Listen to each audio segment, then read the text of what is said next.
Conexión. ¿Qué tal? Buenos días. Bienvenidos, bienvenidas a todos y todas. Seguimos con el curso de la interpretación de los sueños de Sigmund Freud. Y bueno, quería... que justo ahora hemos tenido una conversación con una compañera del curso anterior y no me dio oportunidad de desplegar el tiempo y quería comentar, porque estamos tratando el método de interpretación. Es este primer capítulo en el que estamos trabajando, trabajamos la clase anterior y vamos a seguir hoy trabajando porque os he traído el sueño de Irma para mostrar el ejemplo del análisis de un sueño, ¿vale? Entonces, hola, ¿qué tal Miguel? Hola, ¿qué tal Cándido? Mi nombre es Virginia Valdominos, que no me presenté para los que todavía no me conocéis. Soy psicóloga y soy psicoanalista de la Escuela de Psicoanálisis Grupo Cero, que es quien organiza este curso, que realizamos y emitimos desde Alcalá de Henares, Madrid, España, desde la consulta de psicoanálisis al mundo entero. Entonces, el método es una forma de apropiarse de una realidad, ¿no? Cuando Freud describe el concepto inconsciente, que decíamos el otro día que el texto de la interpretación de los sueños es muy importante porque se describe por primera vez un nuevo concepto, el inconsciente, ¿no? Que no es ni el inconsciente de Platón, ni es el inconsciente de Schopenhauer, ni es el inconsciente de Freud antes de 1900, ¿no? Antes de 1900 Freud trabajaba con la hipnosis y la catarsis, que era lo que comentaba la amiga, como si fuera la misma técnica la hipnosis que la asociación libre. No es así. La hipnosis es una técnica por sugestión, pero además no solamente se diferencia en que uno sea una técnica de sugestión y la otra no, sino que el pensamiento que hay detrás de la hipnosis es un pensamiento distinto al que sustenta al pensamiento psicoanalítico. Porque en el momento que Freud trabajaba con la hipnosis pensaba el inconsciente como una doble conciencia, ¿no? Como el subconsciente, que muchas veces la gente dice subconsciente en vez de inconsciente, ¿no? Un subconsciente que sería que uno haciendo un esfuerzo de atención puede acceder a los contenidos del subconsciente o de lo que nosotros llamamos preconsciente. Pero el inconsciente es otra cosa. El inconsciente no está en ningún lugar. No se puede, no está en ninguna profundidad que haya que... No, el inconsciente hay que producirlo por interpretación. Es decir, lo más cercano que podemos estar a nuestro inconsciente es la interpretación psicoanalítica.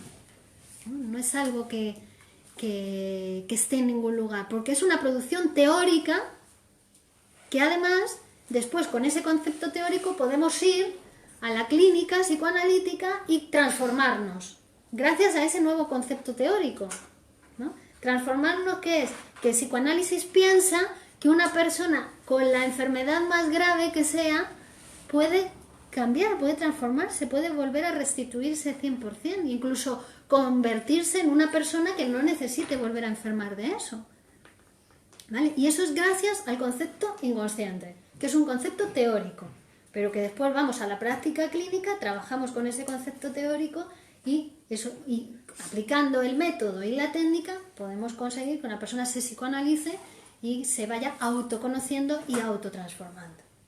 Autoconociendo quiere decir que conozca de esos deseos inconscientes que están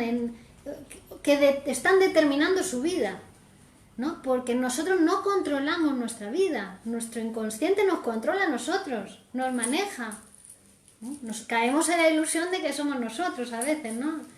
Que elegimos la pareja, los que elegimos qué hacer el fin de semana, pero más bien tiene que ver con nuestro deseo inconsciente, ¿vale? Esto es fuerte, ¿no? No os asustéis todavía, es fuerte, pero vamos a ir desplegando a lo largo de la interpretación de los sueños. Os dije que el psicoanálisis es un pensamiento subversivo en el sentido que viene a cambiar nuestra manera de pensar. Fue la tercera gran herida narcisística para la humanidad. Decirle al ser humano que el centro de su psiquismo no es la conciencia, eso que tenemos como tanta fe en ello, en lo que vemos, en lo que sentimos, en lo que escuchamos, en lo que amamos o decimos amar, pero eso no es el centro del aparato psíquico, ni es la parte más más determinante de nuestro psiquismo, sino que es inconsciente. Descartes entroniza la conciencia y Sigmund Freud lo que hace es desmantelarla, ¿no? Claro. Es decir, es todo lo contrario. Exacto, Freud viene a subvertir el cogito cartesiano, que es pienso, luego existo, dice, ¿no? Y Freud dice, pienso donde no soy. Y él, sí. El psicoanálisis viene a decir, pienso donde no soy. Fijaos. Bueno, pero precisamente esa herramienta es la que permite, pues, lo que otras disciplinas científicas no permiten, ¿no? Que es la autotransformación, el autoconocimiento y la autotransformación. Como veis, está en los conceptos, en la ciencia, está lo que después uno puede hacer en la práctica clínica. Bueno, dicho esto, vamos a traer hoy, porque este capítulo se llama El método de la interpretación onírica, ejemplo del análisis de un sueño. Un sueño que es universal en la literatura no solamente psicoanalítica, sino en la literatura universal, que es el sueño de Irma, ¿vale? Y que a mí me parecía muy interesante como para traerlo, que lo veamos detenidamente y que veáis cómo es el análisis de un sueño, aunque luego a lo largo de todo el curso vamos a ir viendo muchos ejemplos de análisis de sueños que Freud nos va a ir trayendo fragmentos de análisis para ejemplificar siempre algo de lo que está hablando, de los mecanismos psíquicos, de los operadores, ¿no? Nos va a ir trayendo ejemplos, pero aquí ya nos trae una primera muestra de que el método que él utiliza es diferente al método simbólico, al método descifrador que habíamos visto la semana pasada, y por supuesto que él considera que los sueños tienen un sentido, que ese sentido tiene que ver con la vida, con el suceder psíquico, la vida psíquica del que sueña ese sueño. Es decir, no es extrapolable a nadie más, sino que tiene que ver con lo que nos dice esa persona acerca de su sueño. ¿Vale? Entonces, ¿por qué elige Freud este sueño, el sueño de Irma? Es un sueño suyo, lo soñó él. Pero dice, mira, si traigo el sueño de un paciente, ya me van a empezar a decir que es un paciente nervioso, un paciente neurótico. Bueno, entonces voy a poner uno mío, una persona más o menos normal, un médico, neurólogo, ¿no? Formación, estaba escribiendo la interpretación de los sueños. Bueno. ¿Y quién era Irma? Irma era una paciente suya. Pero llama el sueño de Irma porque él sueña con Irma, ¿vale? Y también dice, lo voy a traer porque traer el sueño de un paciente implicaría desplegar aquí el caso clínico, ¿no? Y mostrar de qué va, qué síntomas tiene, cuánto tiempo lleva en análisis, qué me ha ido contando durante todo este tiempo, ¿no? Un poco para contextualizar el sueño, dónde nace, ¿no? Entonces sería un trabajo que va a exceder los límites de este capítulo. Entonces voy a traer un sueño mío, dice, que es el sueño de Irma. Este sueño pone al principio una información preliminar también para contextualizarlo y saber en qué nos encontramos, ¿no? En qué momento nos encontramos. Bueno, dice, lo soñé, me encontraba más o menos en el verano de 1895, antes de escribir la interpretación de los sueños, que la escribió en 1900, ¿no? Y dice, yo tenía en tratamiento a una señora joven que se llama Irma y que es amiga mía y de la familia. Y claro, siempre pues cuando tenemos en tratamiento a una persona con la que nos une una relación de amistad, pues eso siempre es una fuente de inquietudes, porque claro, corremos el riesgo de que el tratamiento no termine con éxito o no sea tan exitoso como la persona espera, y entonces eso enfría las relaciones de amistad, ¿no? En este caso, dice, el tratamiento terminó con un éxito, sí, ahí y a la derecha, la primera puerta a la derecha, enciende la luz. El tratamiento terminó con un éxito relativo, porque la paciente se curó de sus síntomas histéricos, la paciente histérica, pero le quedaron algunos síntomas orgánicos. Y dice, yo en aquel momento no estaba tampoco muy seguro en qué momento había que darle el alta al paciente, de que considerar que ya estaba totalmente curado. Pero le planteé a Irma una solución para continuar con el tratamiento que a ella le pareció inaceptable, ¿no? Ella pensó que no, que interrumpía, era la época del veraneo y que interrumpía y que se iba de veraneo.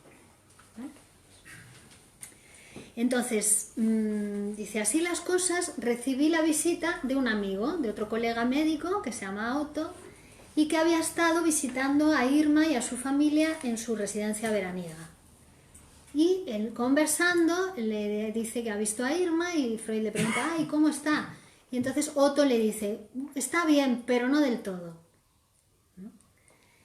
Entonces ahí Freud dice que no se le hizo como muy claro ni muy transparente, pero sintió como una cierta irritación, ¿no? Sintió que el amigo le estaba diciendo, mira, le estaba reprochando haberle prometido demasiado a la paciente y que después no había cumplido con lo que le había prometido, ¿no? Pero fue una sensación que él tuvo y además pensó que la familia de Irma tampoco veía con muy buenos ojos el tratamiento que él estaba haciendo.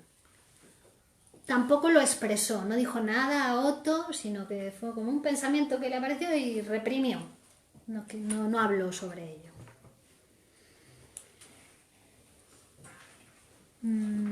Pero bueno, aquella misma tarde, dicho esto Otto, él llegó a su casa, a su consulta, y se puso a escribir todo el historial clínico de Irma, de la paciente, con la intención de mostrárselo al doctor M, que era en ese momento, digamos, el más experimentado dentro del círculo de médicos en el que ellos se movían, y dijo, pues lo voy a escribir, a ver qué opina él del caso, ¿no? A la noche de pasar todo esto, tiene el siguiente sueño, que es el que vamos a analizar, ¿no? Y que fue además el primer sueño al que Freud sometió a una minuciosa interpretación. Entonces, es el sueño de Irma, que sueña del 23 al 24 de julio de 1895. Mira, perdona un momento. Me voy a salir porque es la misma clase de antes. Sí. Yo pensé que era la... En estructuras clínicas, no, ese viene más tarde, la siguiente hora. Vale, entonces luego... Vale, ok. Entonces a todos y perdonaré. Entonces, sueña que está en... Gracias, perdón. Hasta luego. Sueña que está en un amplio hall, ¿no? Con muchos invitados, entre ellos Irma. Están recibiendo a los invitados. Él se acerca a Irma y le reprocha no haber aceptado aún la solución. Le dice, si todavía tienes dolores, es exclusivamente por tu culpa. Ella le responde, si supieras qué dolores siento ahora en la garganta, en el vientre y en el estómago, siento una presión. Asustado la contemplo atentamente, dice Freud. Está pálida y abotagada. Pienso que quizás se me haya pasado inadvertido alguna cuestión orgánica. La llevo junto a una ventana y me dispongo a reconocerle la garganta. Al principio se resiste un poco, como acostumbran a hacerlo en estos casos las mujeres que llevan dentadura postiza. Pienso que no la necesita. Por fin abre bien la boca y veo a la derecha una gran mancha blanca y en otras partes singulares escaras grisáceas, cuya forma recuerda al de los cornetes de la nariz. Apresuradamente llamo al doctor M, que repite y confirma el reconocimiento. El doctor M presenta un aspecto muy diferente al acostumbrado. Está pálido, cojea y se ha afeitado la barba. Mi amigo Otto está a su lado y mi amigo Leopoldo percute a Irma por encima de la blusa y dice, tiene una zona de macidez abajo, a la izquierda, y una parte de la piel infiltrada, en el hombro izquierdo, cosa que yo siento como él a pesar del vestido. M dice, no cabe duda, es una infección, pero no hay cuidado, sobrevendrá una disentería y se eliminará el veneno. Sabemos también inmediatamente de qué procede la infección. Nuestro amigo Otto ha puesto recientemente a Irma, una vez que se sintió mal, una inyección con un preparado a base de propil, propilena, ácido propiónico, trimetilamina, cuya fórmula veo impresa en gruesos caracteres. No se ponen inyecciones de este género tan ligeramente. Probablemente estaría de más sucia la jeringuilla. Ese es el sueño. Eso es. Ese es el sueño, ¿vale? Ya empezamos a ver que es el sueño de Freud, ¿no? Un médico que está en esas cuestiones, no todo el mundo tiene un sueño así, es un sueño propio de este soñante, ¿vale? Entonces ahora, ¿qué vamos a hacer? ¿Cómo hemos dicho que habría que hacer para analizar el sueño de un soñante? Lo vimos el otro día, ¿no? Que le decimos, a ver, túmbese, recuéstese, relájese tranquilo y usted comunique en voz alta todo lo que se le va ocurriendo en relación con el sueño, libremente, sin reprimir, sin censurar, diciendo en voz alta que que no le voy a juzgar y no se juzgue usted. Diga solamente como si fuera un observador imparcial lo que va apareciendo en su pensamiento. Vamos a ver cómo Freud se juega total.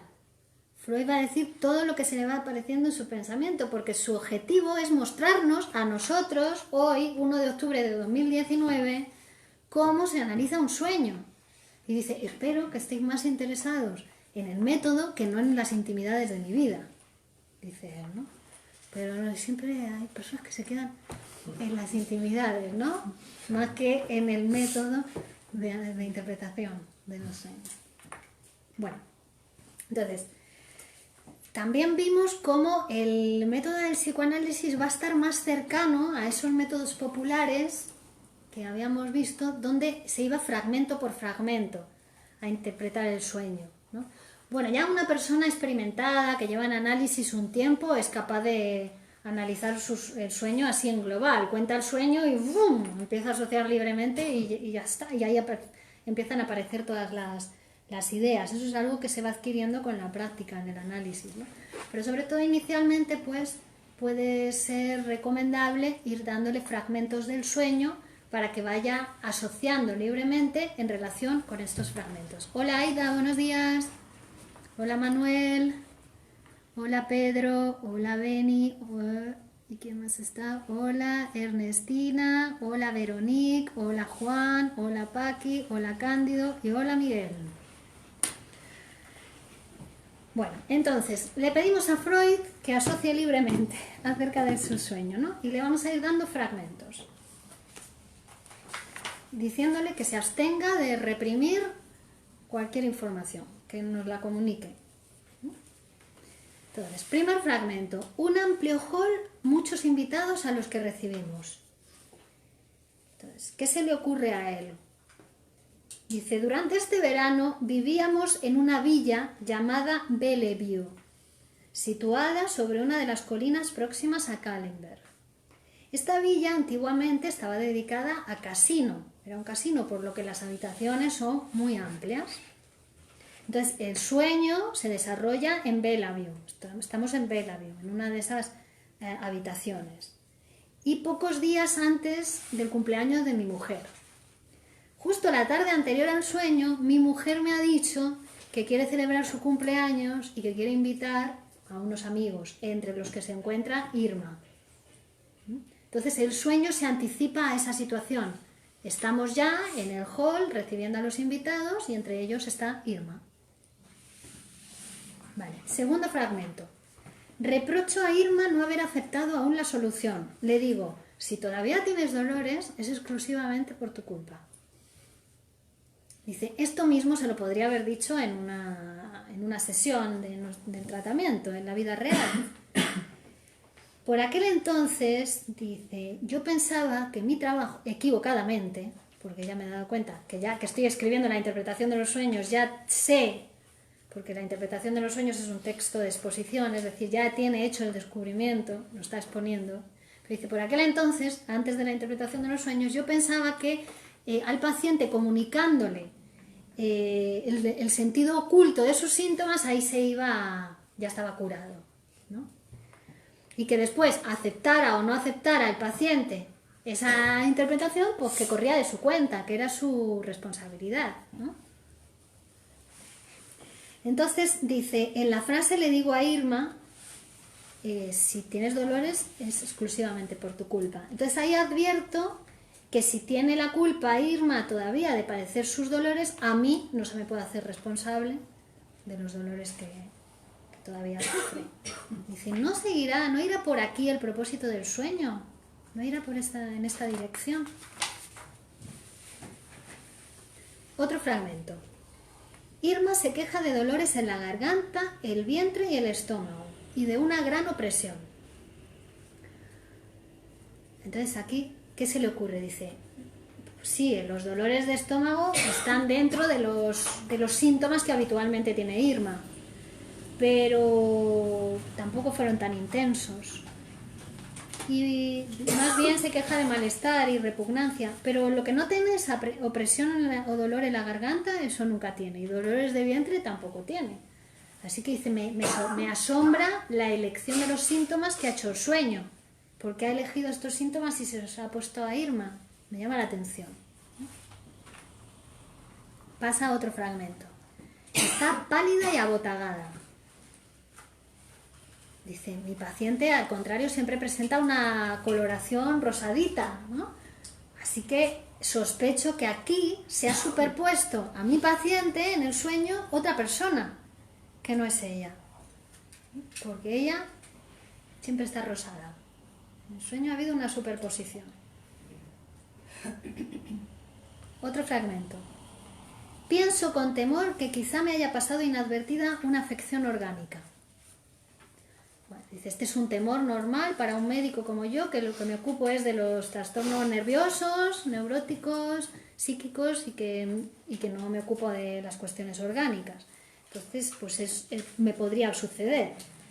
Por otro lado, dice, también sospecho acerca de la sinceridad de mi alarma, porque claro, si los dolores de Irma son orgánicos, pues no tengo por qué curarlos yo, que soy un médico que me dedico a lo psíquico, ¿no? Entonces parece como si realmente desease que hubiera un error en el diagnóstico, porque entonces a mí no se me puede reprochar ningún fracaso sobre el tratamiento de Irma. ¿Vale? Otro fragmento. La llevo al lado de una ventana y me dispongo a reconocerle la garganta. Al principio se resiste un poco, como acostumbran a hacerlo en estos casos las mujeres que llevan dentadura postiza. Pienso que no lo necesita. Dice, nunca he reconocido la cavidad bucal de Irma. Pero eso me recuerda a que recientemente sí que atendí a una institutriz que al principio me había dado la impresión de una belleza juvenil y que cuando fui a explorarle la garganta, ella intentó ocultar que llevaba dentadura postiza. Y esto me lleva también a recordar otros casos de reconocimientos profesionales en los que cuando he reconocido al paciente he descubierto pequeños secretos de los pacientes. Dice, sospecho que esto de que Irma no necesita la dentadura postiza también debe ocultar algo, pero no sé, todavía no sé qué puede ser. Pero debe haber algo más allá. La actitud de Irma junto a la ventana en el sueño me recuerda a otro suceso. Irma tiene una amiga íntima, que también es amiga mía, amiga de la familia, y una tarde que fui a visitarla me la encontré al lado de la ventana con la misma actitud que ahora representa mi sueño. Y su médico, que es el doctor M, este doctor al que él le quería presentar el informe, me dijo que al reconocerle la garganta había detectado una placa de carácter diftérico. Entonces, en el sueño retornan la figura del doctor M y el tema de la placa. Recuerdo ahora que en los últimos meses he sospechado que esta otra señora, íntima amiga de Irma, también padece una histeria. Dice, la propia Irma me ha venido contando cosas de ella que apuntan en esta dirección.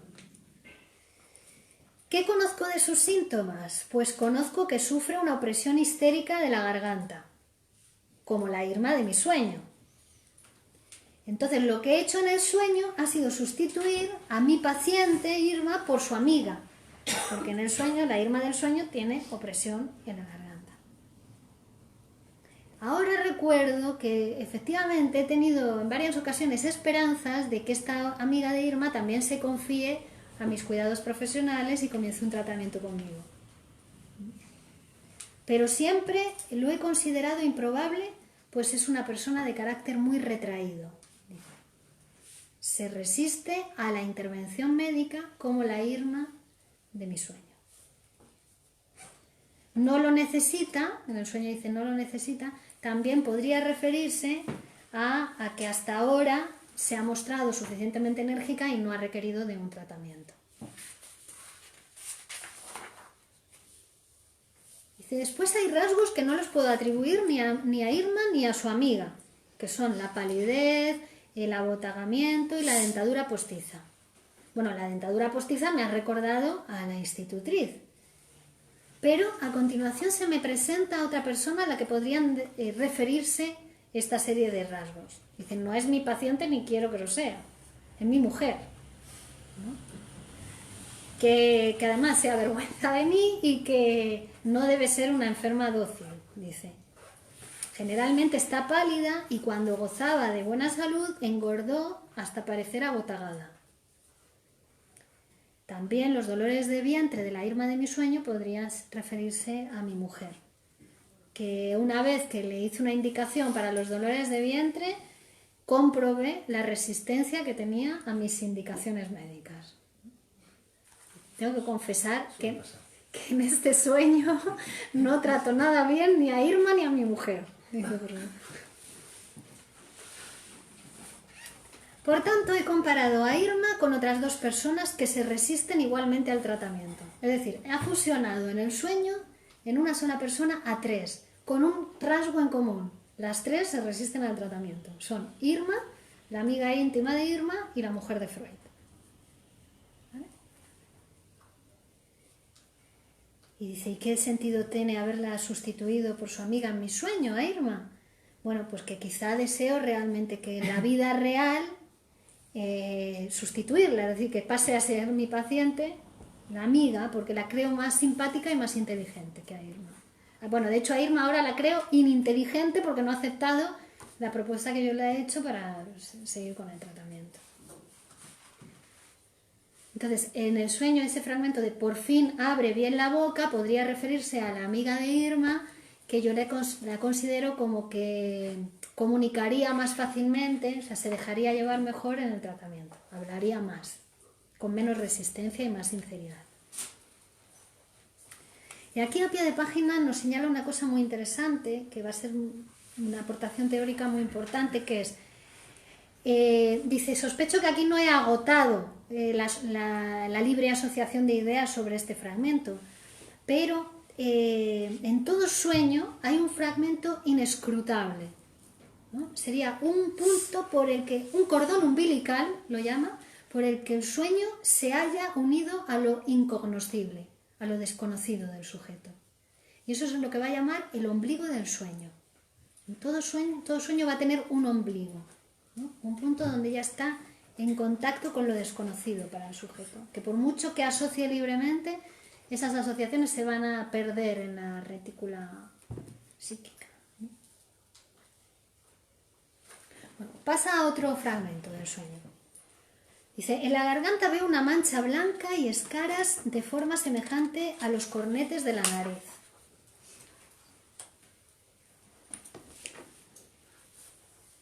Asociación libre. La mancha blanca me recuerda a la difteria y a la amiga de Irma. Y además a una grave enfermedad que tuvo mi hija mayor hace 2 años. Las escaras que cubren las conchas nasales aluden a una preocupación mía sobre mi propia salud. En esta época solía tomar cocaína para la rinitis y había oído decir que un paciente que la usaba se había provocado una necrosis en las mucosas nasales. La prescripción de la cocaína para estos casos, dada por mí en 1885, me trajo reproches porque un amigo mío se murió apresuradamente por usar este medio. Otro fragmento. Apresuradamente llamo al doctor M, que repite el reconocimiento. Dice, esto me recuerda a un triste suceso profesional. por la continuada prescripción de una sustancia que en ese momento se consideraba totalmente inocua, que era el sulfonal, provoqué una intoxicación en una paciente. Y tuve que pedir ayuda al doctor M, que era mucho más experimentado que yo. La enferma que padeció la intoxicación justo se llamaba como mi hija mayor, Matilde. Dice, hasta ahora no me había dado cuenta de esa coincidencia, ¿no? No se me había ocurrido pensar en ello, pero ahora se me ocurre pensar que es como si en mi sueño me dijera, como si el destino me hubiese castigado, ¿no? Una Matilde por otra Matilde, ojo por ojo, diente por diente, ¿no? Aquella a la que tú le provocaste la intoxicación y después tu hija que se enfermó gravemente. Parece, dice, como si fuera buscando aquellas ocasiones por las que me puedo reprochar una insuficiente conciencia profesional. Otro fragmento. El doctor M está pálido, se ha quitado la barba y cojea. Bueno, sí, es verdad, el doctor M a veces presenta un aspecto que nos preocupa a todos los colegas y compañeros. Pero lo de que se ha quitado la barba y cojea debe pertenecer a otra persona porque no se corresponde con el doctor M. Dice, recuerdo ahora que mi hermano mayor, que vive en el extranjero, se ha afeitado el rostro. Y que además hace poco me ha enviado una carta diciéndome que ha tenido un ataque de artritismo y que cojea. Entonces, debe haber una razón para que en mi sueño haya confundido al doctor M con mi hermano.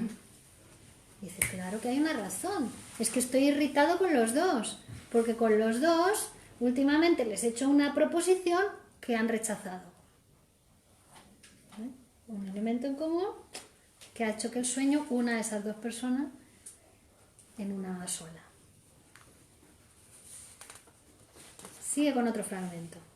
Mi amigo Otto se halla ahora al lado de la enferma y mi amigo Leopoldo la percute y descubre una zona de macidez abajo a la izquierda. Leopoldo, dice, también es médico y es pariente de Otto. De hecho, el destino les ha llevado a que los dos tienen la misma especialidad y siempre les comparan. La gente les compara. Otto es mucho más rápido y Leopoldo es más cauto, más cuidadoso. Entonces, aquí dice, lo que he hecho ha sido colocar frente a Otto con Leopoldo, pero para resaltar el buen hacer de Leopoldo frente a Otto. ¿Vale? Lo mismo que hice con Irma y su amiga íntima, que una era más inteligente que la otra. Pues aquí también he hecho eso con Otto y Leopoldo. Una parte de la piel infiltrada en el hombro izquierdo. Es otro fragmento del sueño. Dice, inmediatamente caigo en que se trata de mis propios dolores reumáticos que tengo en el hombro. Dolores que siento cuando estoy en vela hasta altas horas de la noche. De hecho, la letra del sueño dice, cosa que yo siento como él, es decir, que siento en mi propio cuerpo, son mis dolores. Además me extraña la frase, una parte de la piel infiltrada, porque nosotros decimos una infiltración posterior-superior izquierda o posterior-superior derecha. Entonces, la fase del sueño se debe referir al pulmón, a una tuberculosis. Se queda. A pesar del vestido, otro fragmento. Aquí se le ocurre que a los niños, para explorarlos, les hacen quitar la ropa, pero a las pacientes adultas no, las exploran por encima de la ropa. Otro fragmento. El doctor M dice, no cabe duda, es una infección, pero no hay cuidado, sobrevendrá una disentería y se eliminará el veneno. Dice, esto me parece ridículo. Sí, en primer lugar me parece absurdo total. Pero venga, lo voy a someter a análisis también, a ver qué se me ocurre. Dice, lo que he hallado en la paciente es una difteritis local. Cuando mi hija estuvo enferma, recuerdo la discusión entre difteritis y difteria, ¿no? La difteria sería una infección general subsiguiente a la difteritis local. Lo que Leopoldo diagnostica al descubrir la zona de macidez es una infección general, lo que me hace pensar en un foco metastásico pero en la difteria no se presentan tales metástasis, más bien me recuerda una epidemia. Otro fragmento dice, no hay cuidado. Es una frase de aliento y consuelo. Si los dolores de la paciente proceden de una grave afección orgánica, con esto quiero alejar de mí toda culpa, porque no se puede hacer responsable al tratamiento psíquico de la no curación de una difteritis.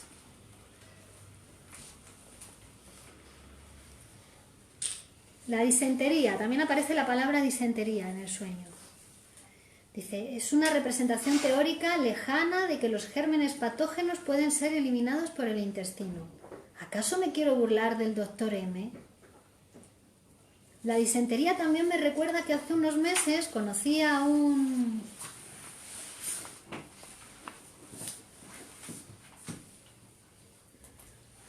No sé, me ha escabullido una página.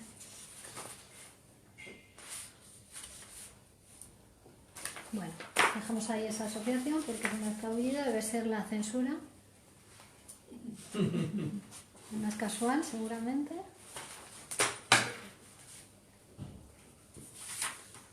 Bueno, probablemente estaría además sucia la jeringuilla. Dice, ayer encontré al hijo de una señora de 82 años a la que administro padece una flebitis. Pensé que podía ser por falta de limpieza de la jeringuilla, pero puedo vanagloriarme de no haber causado un solo accidente de este tipo en 2 años que llevo tratándola a diario.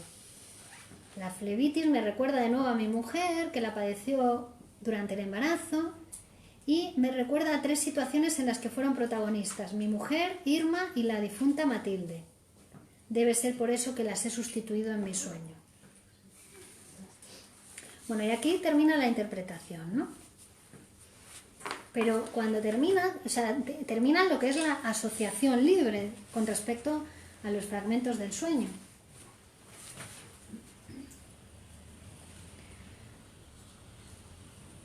Pero dice Freud, aquí ya el sentido del sueño ya se me ha revelado, ya aparece a mis ojos. De hecho, ya escribe ahí, dice, pondrán una placa en mi casa que dirá, aquí se le reveló al doctor Sigmund Freud el sentido de los sueños en el año 1892, ¿no? Dice, he advertido, después de hacer el análisis del sueño, una intención en el sueño, un motivo del sueño. No ha sido casual todo esto que he soñado, ¿no? El sueño cumple algunos deseos de los sucesos que ocurrieron el día inmediatamente anterior. Las noticias que le había dado su amigo Otto y la redacción del historial clínico, ¿no? Despertaron en él una serie de deseos. ¿Cuáles son esos deseos? El resultado del sueño es que no soy yo el responsable de los síntomas que quedan todavía en Irma, sino que es Otto el responsable de los síntomas, porque es una cuestión orgánica y porque él le ha puesto unas inyecciones que además las jeringuillas estarían sucias, ¿no? Así que él, que justo me ha irritado con su comentario, yo aprovecho en mi sueño y me vengo de él. ¿Sé que necesitaba disculparse? Claro, por una parte es para él sentirse limpio de cualquier tipo de reproche y por otra parte es una venganza contra Otto, ¿no? Otto me ha irritado con sus comentarios sobre la incompleta curación de Irma y el sueño me venga de él, volviendo en contra suya sus reproches. Al mismo tiempo me absuelve de toda responsabilidad por el estado de Irma, porque atribuye a otros factores y presenta las cosas tal y como yo desearía que fuesen en la realidad. Entonces, el contenido del sueño es, por tanto, una realización de deseos, y su motivo es un deseo. Me vengo de Otto por su parcialidad en el caso de Irma y por la mala calidad de su licor. Es que esta es la página que faltaba. Que también Otto le había regalado una... o sea, era el fragmento del sueño este de propil, propilena, y que acababa como trimetilamina, ¿no? Entonces es porque Otto le había regalado una botella de licor que cuando la abrieron olía a mílico, ¿no? Olía como que no estaba en buen estado. La mujer se había querido regalar a los criados y Freud dijo, no, que ellos tampoco se tienen que envenenar, ¿no? Y eso le lleva también a recordar a otro amigo suyo con el que siempre compartían los resultados de sus investigaciones, y que le había hablado de la trimetilamina como un componente sexual en el organismo. Freud estaba justamente estudiando la importancia de la sexualidad para el psiquismo humano, que es todo lo que nos va a traer también en el psicoanálisis, ¿no? La importancia de lo sexual.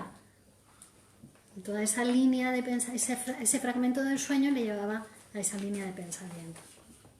Entonces dice, también me vengo de Otto por su parcialidad en el caso de Irma y por la mala calidad de su licor que apesta a mílico. Y por eso en el sueño aparece una inyección con un preparado a base de propilena. Es una expresión que reúne ambos reproches. En ese fragmento del sueño están reunidos los dos reproches, tan condensados, ¿no? Al asociar libremente, se expande, ¿no? Se ve cómo se había condensado en el sueño.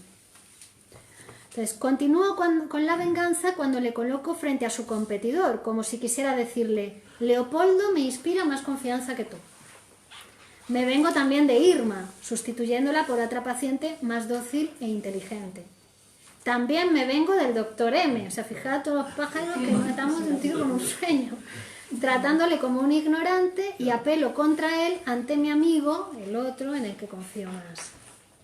Entonces, anuladas las 3 personas que me son contrarias y sustituidas por otras 3 de mi elección, quedo libre de los reproches que no creo merecer. Entonces dice, la falta de fundamento de estos reproches también queda demostrada en mi sueño. 1. No soy responsable de los dolores de Irma. Si los sigue padeciendo es por su culpa, por no aceptar mi solución. 2. Tales dolores son de origen orgánico, no pueden curarse por medio de un tratamiento psíquico, por tanto no son de mi responsabilidad. 3. Se explican si es por el factor sexual, aparece la palabra trimetilamina que tiene que ver con el factor sexual, se explica por la viudez de Irma, cosa contra la que yo no puedo hacer nada. Y 4. Además han sido provocados por una imprudente inyección de Otto. Y 5. Por último, proceden de una inyección realizada con una jeringuilla sucia. Bueno, como veis, estas son explicaciones que no concuerdan para nada una con otra, es decir, son excluyentes. Pero es que el inconsciente funciona así, ¿no? Y entonces nos trae una historieta Freud para representar esto también, ¿no? Que el sueño realmente es una defensa que nosotros usamos, una realización de deseos, pero también que consigue esas cosas, ¿no? En este caso, por ejemplo, venganza, ¿no? Y dice, me recuerda aquel individuo al que un vecino le acusa de haberle devuelto inservible un caldero que le había prestado. Y entonces él dice, no, ¿yo? No. En primer lugar, te lo he devuelto completamente intacto, el caldero. En segundo lugar, el caldero ya estaba agujereado cuando me lo prestaste. Y además, nunca te he pedido prestado ningún caldero.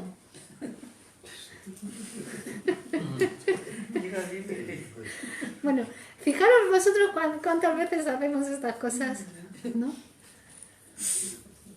El inconsciente es así, ¿no? Las razones son contradictorias, pero basta que una de ellas se cumpla para declarar al individuo libre de toda culpa. Bueno, entonces, además en el sueño aparecen otros muchos elementos que tienen que ver con ese círculo de ideas de preocupaciones sobre la salud, tanto ajena como propia, y conciencia profesional. Es como si Otto, dice, me hubiera dicho, no tomas suficientemente en serio tus deberes profesionales, no eres lo bastante concienzudo y no cumples lo que prometes.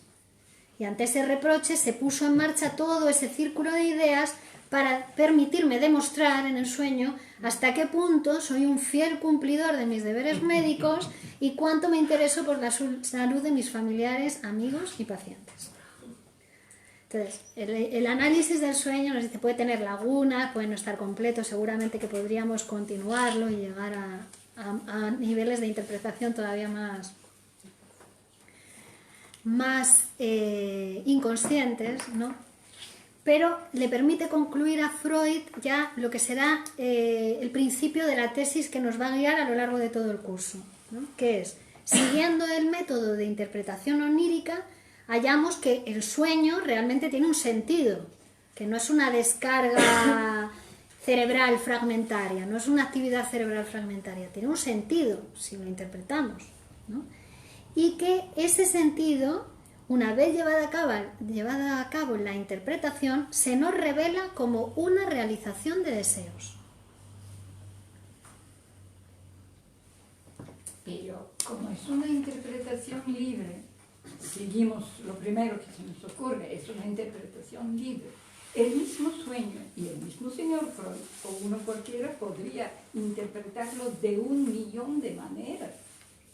¿Qué nos asegura de que justamente esa es la interpretación de este sueño? Lo que él ha ido diciendo a lo largo Por eso, lo importante, digamos, es un texto sagrado, la asociación libre.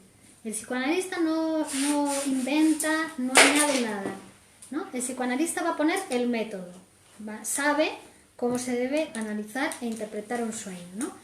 Pero el que da la información de con qué tiene que ver eso que ha soñado es el soñante.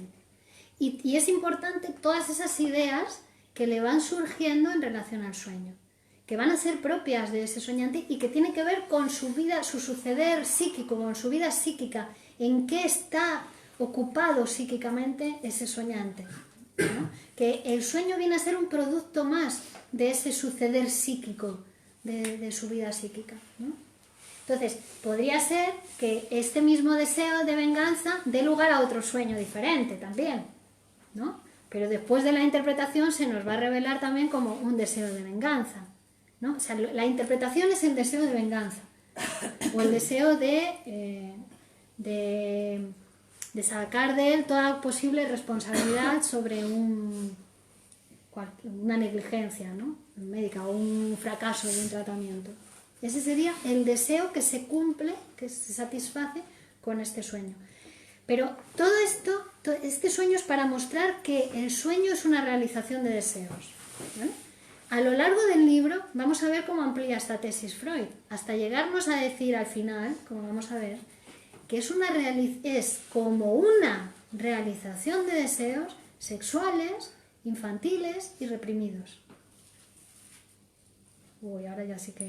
O sea que en realidad funciona como descompresión de lo que tienes reprimido.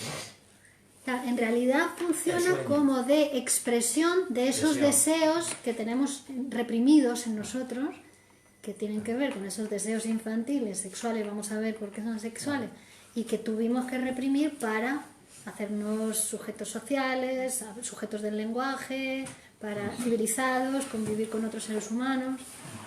¿Las pesadillas, por ejemplo? Las pesadillas también son realizaciones de deseo, pero vamos a hacer una clase específica de los sueños de angustia y las pesadillas para que veamos qué es lo que pasa ahí. ¿Por qué nos despierta la angustia antes de que se realice el deseo? A mí lo que me cuesta creer es que Freud no fuese consciente de sus miedos profesionales y no fuese consciente de sus celos. Él efectivamente, el sueño lo representa genial, ¿no?, para de alguna manera sacar todo aquello que es, pero no sé, claro, esto es una lucubración, pero me cuesta, ¿no?, creer que no fuese consciente de que efectivamente con aquella paciente, y por otro lado su ego profesional, no decir, joder, que no he podido, pero así porque ya no me ha dejado. Y esto ya se ve en la propia explicación, es decir, casi cuando antes de contar el sueño ya está viendo sus temores, ¿no? O sea, tal como lo cuenta ahí, ¿no? Bueno, sí, también lo escribe para nosotros, como decíamos, lo escribe para que veamos cómo es, ¿no? Lo despliega para que veamos cómo es. Él ya tenía el descubrimiento hecho. La interpretación de los sueños es un texto expositivo, ¿no? En todo proceso científico hay un primer momento de investigación y otro momento de exposición, ¿no? Cuando él escribe la interpretación de los sueños ya ha hecho el descubrimiento, porque de hecho empieza por el método, pero para mostrarnos el descubrimiento es el concepto inconsciente. Empieza por el método para que veamos, ¿no?, para ir introduciéndonos en el tema. Pero lo que primero descubrió es el inconsciente, y La producción de ese nuevo concepto es lo que lleva a la producción de un nuevo método y de una nueva técnica. Porque el método es la manera de apropiarse de una realidad. La realidad novedosa que da lugar al nacimiento de una nueva disciplina es el concepto inconsciente. Mi pregunta es, pero ¿Freud era inconsciente de sus miedos profesionales? ¿Realmente era inconsciente de sus celos? Como nos pasa a todos. Sí. Hay veces que uno siente celos, ¿no? Te sientes celoso porque tu mujer ha mirado a otro hombre. Y tú lo que percibes son los celos, ¿no? Estoy celoso, aunque no lo digas, ¿no? Y eso te lleva a aislarte de la situación, pues me voy, en vez de quedarte en la fiesta te vas, luego estás ahí raro con tu mujer, por ejemplo, ¿vale? Pero todo eso es consciente, de la conciencia, ¿vale? Sin embargo, cuando uno empieza a analizar, descubre que detrás de los celos hay deseos. Eso es lo que es inconsciente, ¿no? Uno se queda en lo aparente. Lo aparente es que estoy celoso. Pero cuando empieza a hablar libremente, y libremente significa libremente, como veis que hace Freud, es decir, que no reprime nada, aunque sea algo en contra suya, aunque sea algo que uno tiene que reconocerse equivocado, o reconocerse que tiene límites, o reconocer que ha cometido un error, ¿no? Pero cuando uno empieza a hablar, descubre que detrás de sus celos hay deseos, porque no se cela de cualquier persona. Hay deseos hacia esa persona que te produce los celos. Y entonces él ahora, a través de esto, podría trabajar su miedo, sus celos. ¿Tendría que trabajarlo o solo aceptarlo? No, es toda esa cuestión de los... Bueno, aceptarlo, para poder trabajarlo primero hay que aceptarlo. Es decir, hay personas que dicen, yo no soy celoso. Yo jamás he sentido envidia. Bueno, eso ya es una no aceptación de tu humanidad, porque todo el mundo ha sentido celos, todo el mundo siente envidia, ¿no? Entonces ya decir yo no, es una no aceptación, es imposible. Como ya ahí no se puede hacer nada, si no aceptas eso, es que no te reconoces para nada mortal, no te reconoces un humano, ¿no? Cuando ya te reconoces un humano y un mortal, ahí ya te puedes empezar a trabajar. ¿Para qué? Para hacer otra cosa con tus celos. Los vas a sentir igual, pero en vez de matarla porque te sentiste celoso, piensa, pues mira, lo deseo a él. Siento un deseo por él, pero claro, ya ves, tienes que reconocer un montón de cosas en ti. Entonces, ¿qué te va permitiendo? Pues ir reconociendo, autoconocimiento y autotransformación, hacer otra cosa con eso que le pasa a todo el mundo, que nos pasa a todo el mundo. Porque el psicoanálisis es una ciencia sobre lo más humano, lo que nos pasa a todos. Es como que no haya revisado todo eso, ¿no? Interpreto yo, es como que todo lo que le haya sucedido con la paciente y con su compañera, él no se había parado a verlo, a lo mejor.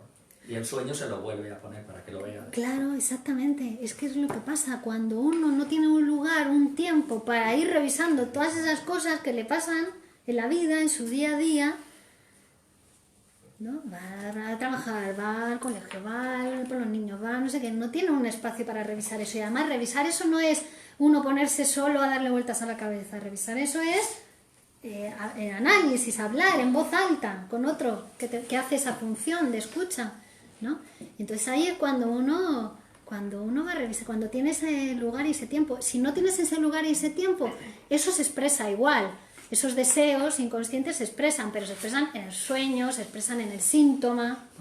De personas que se enferman por no poder expresar esos deseos de otra manera, a través de palabras, en un espacio, un lugar para ello, se enferman. Y la enfermedad también es una manera de expresar esos deseos. Si analizamos e interpretamos esos síntomas, vamos a ver cómo también tienen un sentido. No son casuales, ¿no? Pero a lo mejor Irma, al marcharse de vacaciones, interrumpir el tratamiento que estaba haciendo con Freud, ¿no se le pasó a ver si me explico? ¿No se le hizo eso orgánico al interrumpirlo? El dolor de garganta, de vientre, ¿me explico? Que los síntomas psíquicos se hubieran hecho síntomas orgánicos. Eso es, al interrumpirlo, ¿no? Puede ser. Bueno, Freud dice, se curó de algunos síntomas, pero quedó en ella otros que no quiso continuar el tratamiento para curarlos, ¿no? Que podrían ser síntomas histéricos en el cuerpo, ¿no?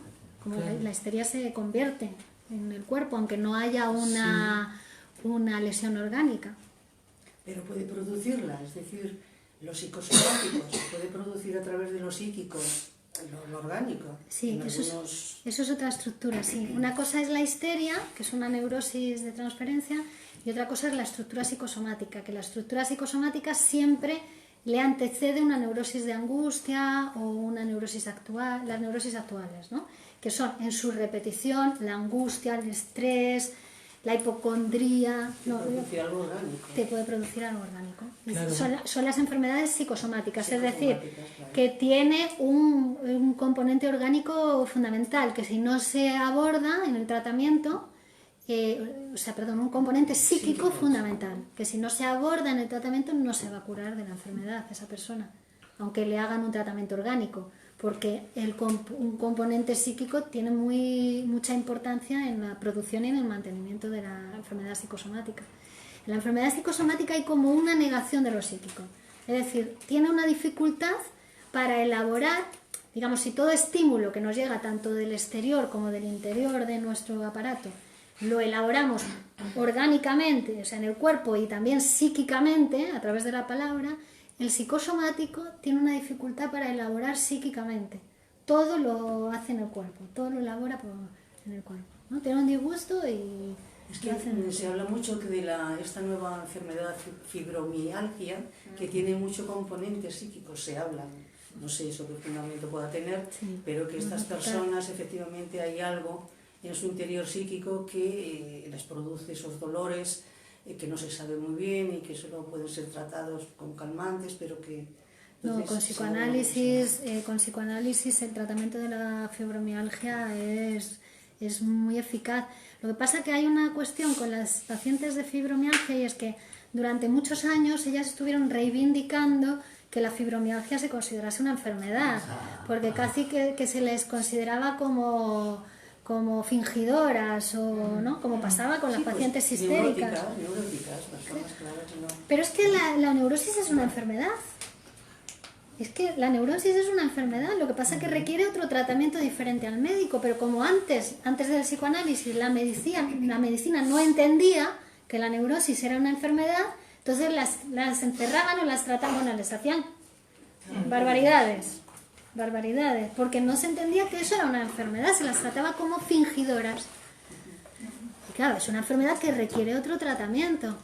Y entonces con las pacientes de fibromialgia ha pasado mucho eso, ellas han tenido una lucha reivindicando que están enfermas, que efectivamente están enfermas. Entonces a veces cuando se le dice, sí, estás enferma, pero requieres un tratamiento psicoanalítico, piensan que les estás tratando como que no son enfermas, que es una cosa que invención o que se lo imaginan. No, es que lo que les pasa que es una enfermedad. El tratamiento adecuado es un tratamiento psicoanalítico, aunque sea una enfermedad psicosomática que le afecte al cuerpo, ¿no? Entonces a veces por eso hay ese conflicto con la fibromialgia. En aquel tiempo que hablamos de Freud no se tenía la sospecha de que la enfermedad física era también una manifestación de... Claro. Ya se tenía... Sí, Freud de hecho antes de escribir la interpretación de los sueños ya escribe el diagnóstico diferencial entre las parálisis orgánicas, parálisis histéricas, y, ¿no? O sea que ya él hace diagnóstico diferencial. Realmente todos los médicos tendrían que poder saber hacer un diagnóstico diferencial de cuando algo es orgánico y cuando algo es histérico o psicosomático. Que son tres estructuras diferentes. Es que cuando hace al principio dice, le ha desaparecido la parte histérica, pero tiene algunos síntomas. Claro. Entonces yo en ese momento me quedo, lo mismo sospechaba, es como que, porque al fin y al cabo la histeria es una manifestación. Claro. Si ahora está tapada, lo mismo se manifiesta a través de lo físico. Claro, y lo eso. mismo él tenía esa sospecha, como Total. diciendo, en realidad no he hecho nada, o sea, ya está aquí. No es que no haya hecho nada, en O- realidad no ha terminado el O tratamiento. no ha terminado, efectivamente. En realidad tienes que seguir en tratamiento, que es lo que ella no acepta, la solución que él le ha dado, que era seguir en tratamiento. Entonces, claro, en el sueño pues se quita, porque él sí, de alguna manera sospecha que ella tiene que seguir en tratamiento porque no se ha curado del todo. Él se siente culpable.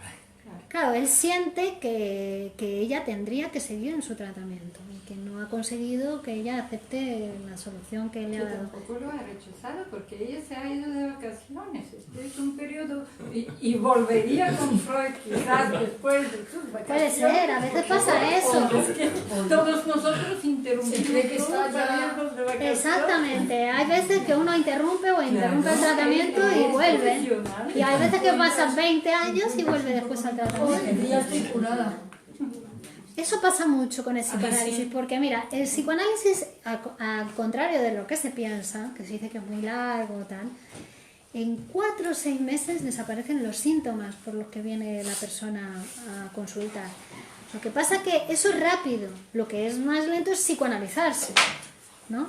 Porque desaparecen los síntomas, pero después te tienes que psicoanalizar, ¿para qué? Para no volver a caer en esa posición que te ha hecho tener esos síntomas, porque si decimos que los síntomas también son un intento de solución de un conflicto, ¿no? Que son la manera en que el inconsciente ha podido expresarse, ¿no? Entonces tienes que darle una solución a ese conflicto, ¿no? En cuanto empiezas a hablar, los síntomas empiezan a remitir, pero ahora tienes que construir en ti esa estructura que te sea capaz, para ser capaz de resolver de otra manera en vez de producir síntomas, es decir, cambiar la máquina de producir síntomas. Es lo que hace el psicoanálisis, transformarte verdaderamente, autotransformación. Y eso ya requiere un tiempo, porque mira, si has estado 40, 50 años, 60 años siendo como eres, pues claro, en 6 meses no te vas a poder transformar, vas a poder curar los síntomas, pero requiere un trabajo más, una mayor dedicación, una transformación verdadera de tu personalidad. Eso se entiende, ¿no? Freud lo combinaba con fármacos. No. Nunca No, metía no. fármacos. No, todo esto cuando habla de Tratamientos. que si la cocaína, que en ese momento se utilizaba Sí, como como has método hablado. anestésico, que era cuando él estaba trabajando como médico, ¿no? O a lo mejor ponía inyecciones a esa señora mayor, pero como psicoanalista no, el psicoanálisis no utiliza fármacos, es todo a través de la palabra. Precisamente se dice que si hay una depresión, con fármacos no se cura, si no hay psicoanálisis, que veamos por qué hay esa depresión, ir al fondo de la cuestión. Exactamente. En muchos casos, además, en los fármacos empeoran. Eso tienen efectos secundarios. Tienen efectos secundarios y no resuelven nada, no arreglan Disfraza, nada. ¿no? El fármaco disfraza. Te droga. Disfrace. Sí, te droga. Sí, le quitan el- Claro, pero También un poco así relacionado con lo que decía mi compañero, yo creo que, por ejemplo, una persona con depresión que no lo quiere aceptar o se niega a llorar o cosas así, ya no se siente mal psicológicamente, sino que físicamente también. O sea, náuseas, mareos, también. Entonces, como que si tú estás mal psicológicamente, también lo puedes reflejar físicamente. Claro, por supuesto. Y el psicoanálisis te ayuda a las dos, a física y mentalmente. a las dos cosas. A las dos pues cosas. curando la mente. Claro, es que mira, cuerpo y mente los separamos para estudiarlo, pero están unidos en nosotros. La mente no está en el cerebro, está en todo nuestro cuerpo, está en todo lo que hacemos, en nuestras relaciones, en cómo nos relacionamos con los otros, en nuestra sexualidad. La mente está ahí, en todo eso. Bueno, entonces, pacientes que están con depresión o enfermedades de este tipo y están con medicación, mediante el psicoanálisis o esto, pueden dejar el tratamiento sin riesgo de recaídas y... Sí, si quieren, sí, y siguiendo la prescripción médica de dejar de tomar el tratamiento, que tienen que ir reduciendo la dosis, eso según se lo indique su médico. Pero el psicoanálisis es el tratamiento para la depresión. Es decir, lo que le va a curar y permitir dejar la medicación es el psicoanálisis. Lo que les va a transformar para ser... Además, muy rápido, la depresión es que se cura muy rápido en psicoanálisis. En 4 o 5 sesiones ya viene ella pintadita, arregladita. Pero ¿eso lo hace cualquier psicólogo o tiene No, que ser una psicoanálisis. Estamos hablando del psicoanálisis. El psicoanálisis porque es el que aborda lo inconsciente, y en la depresión hay, que es lo que estamos estudiando en otro curso precisamente, hay toda una identificación inconsciente con el objeto perdido. Y eso tiene que ser un especialista de lo inconsciente, el que lo aborde, maneje el método, maneje la técnica para que la persona se pueda psicoanalizar. ¿Vale? Es un método diferente, es una técnica propia, es un pensamiento distinto, que es lo que determina que esa persona pueda estar en ese tratamiento y curarse de esa enfermedad. ¿Y eso hay en la seguridad social o ya es privado? Creo que hay muy poco. La seguridad social me parece que desgraciadamente hay muy poco. Y muy rápido. ¿Y a partir de qué edad se puede psicoanalizar? O sea, un niño con 6 años, 8 no. Bueno, un niño O con bueno. 6 años, 8 ya puede... Bien, son muy transparentes, Sí. porque todavía no está la censura psíquica muy instalada. Entonces te vienen y te cuentan los sueños y te analizan el sueño, pero muy claro. Está muy a flor de piel todo. Sí, conversaciones con el psicoanalista pueden tener, como te digo, está todo muy a flor de piel y es muy rápido en los O sea que niños. también hay niños Sí, pueden cuando venir- son muy pequeños son los papás. Ya. Porque además los bebés, si un bebé tiene una enfermedad o tiene alguna problemática, son los padres los que se tienen que psicoanalizar, porque no tienen psiquismo todavía. Es el psiquismo de los padres. ¿no? Claro. Su sistema inmunológico es el de los padres y su psiquismo también. Entonces son los padres. No es que los padres sean culpables, no, es que el niño todavía no tiene psiquismo, vive en el psiquismo de sus padres. O sea que ya solito puede estar con un psicoanalista con 8 añitos, 9. Sí, pero también en ese caso conviene que también los padres formen parte del tratamiento. Porque con 8 añitos ya el niño sí ya va presentes. produciendo su propia personalidad, pero todavía están muy presentes los padres en su vida y en todo lo que le pasa. Entonces, ¿Y qué pasa con la resistencia? Porque entiendo que, ¿cómo hacéis esto? Porque entiendo que cuando algo se oculta en el inconsciente es porque no se quiere ver. Y cuando se ve, si es que se logra ver porque lo manifiesta, habrá una resistencia. siempre hay resistencia, siempre está. ¿no? Está ligada al Y muchas veces análisis. irán por eso. Claro, cuando uno no tolera, digamos, su resistencia es mayor que su deseo de curación, porque su síntoma esconde algo, esconde un deseo que no quiere aceptar, pues entonces interrumpe. Pero Sí, por lo menos. después retoma. De todas formas, una vez haces el psicoanálisis y eres consciente de los deseos internos que esconde, ¿cuál sería el siguiente paso? Porque una parte es aceptarlo y a raíz de ahí, ¿qué decisión te quieres que hacer? Una vez que Freud se da cuenta de que lo que realmente tiene se está excluyendo de la culpa, ¿qué hace? Es que no es que se haga consciente lo inconsciente, que ese es uno de los errores en que Freud caía antes de la interpretación de los sueños, ¿no? Es elaborar psíquicamente una cuestión, elaborar psíquicamente tus deseos, tus celos, tu envidia, tus deseos de matar a no sé quién, tus deseos de sexuales con una persona inadecuada, ¿no? Es elaborar de otra manera sin llevarlo a hacer en la realidad y sin enfermarte por esos deseos, ¿no? ¿Cómo se elaboran? A través del análisis. Lo que produce es autoconocimiento. A medida que te vas conociendo, te vas transformando en el mismo momento de la interpretación. No se llega nunca a ningún lugar. No es que vas a llegar al fin de conocimiento de tu inconsciente, ¿no? El inconsciente no hay ninguna interpretación que lo vaya a abordar en su totalidad. Por muchas interpretaciones que hagas a lo largo de tu vida, no vas a acabar por conocer tu inconsciente, ¿no? Es un proceso. Estás en análisis y ahí tu vida va siendo otra vida, te vas construyendo otra vida, te vas construyendo tú como diferente y entonces a medida que tú cambias, cambian tus relaciones, cambia tu capacidad de trabajo, cambia... ¿no? Pero es así, en acción, digamos. Sí, es la hora. Bueno, continuamos el próximo martes, que vamos a ver la realización de deseos. La realización de deseos es el capítulo siguiente de la interpretación de los sueños, si queréis leer. La otra la veré por YouTube, no, es que no me acuerdo.